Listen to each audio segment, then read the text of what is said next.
Wow, padinya sangat normal sekali ya guys tingginya. Anakan padinya juga hampir sama dengan indukan.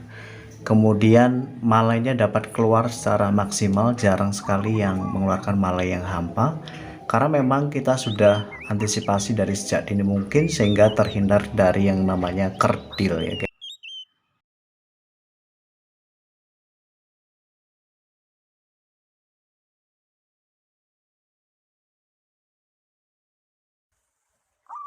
Hello guys, welcome back again to my channel Intani Host 100. Bagaimana kabarnya? Semoga teman-teman sehat semuanya ya guys.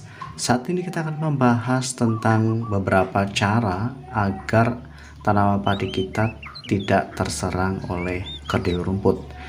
Yang kita akan bahas yaitu 5 penyebab padi kerdil rumput dan cara mengatasinya. Namun sebelum itu silahkan klik like, subscribe-nya, dan share agar tidak ketinggalan video-video saya selanjutnya. Baik, saat ini kita akan membahas tentang 5 penyebab padi kerdil dan cara mengatasinya. Teman-teman harap menyimak hingga selesai agar tidak gagal paham dan dapat dipraktekkan secara langsung, karena memang setiap bagiannya itu sangat penting ya, jangan sampai dilewatkan. Baik, saat ini kita memang akan membahas tentang penyebabnya terlebih dahulu. Kemudian yang kedua tentang cara bagaimana mengatasinya agar tanaman padi kita itu tidak terserang kerdil rumput. Penyebab utama dari kerdil rumput itu yang pertama adalah serangan wereng ya. Jadi hati-hati sekali ketika tanaman padinya itu diserang wereng pada saat usia 15 HST hingga umur 40 HST. Maka apa yang terjadi akibatnya? Banyak sekali padi yang mengalami kekerdilan ya. Karena di dalam wereng itu memiliki kandungan virus ya, kandungan yang beracun ya. Kemudian virusnya itu dapat menyebar ke tanaman padi kita sehingga tanaman padi kita itu memang sangat sulit untuk bertumbuh ya, sehingga tanaman padinya tidak bisa seperti ini. Kemudian yang kedua yang teman-teman harap ingat yaitu serangan rengit. Serangan rengit ini juga bahaya juga, kurang lebih hampir sama lah dengan intinya dengan hama wereng. Maka dari itu teman-teman ketika padinya umur 15 HST hingga umur 40 HST, teman-teman harus antisipasi dengan insektisida untuk pembasmi wereng dan penggerek batang. Misalnya seperti insektisida yang berbahan abamectin ya. Abamectin itu banyak seperti stadium, kemudian sintamex dan lain sebagainya. Kemudian yang ketiga itu biasanya asam tanah tinggi ya.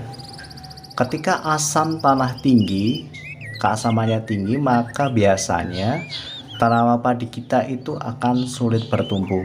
Jadi sebelum kita tanam padi itu kita olah, jeraminya itu misalnya masih banyak di situ, teman-teman boleh spraykan seperti BK decomposer ya, agar jerami yang kita baca, kita olah itu dapat cepat membusuk dan cepat menjadi unsur hara yang bagus untuk tanaman padinya ya.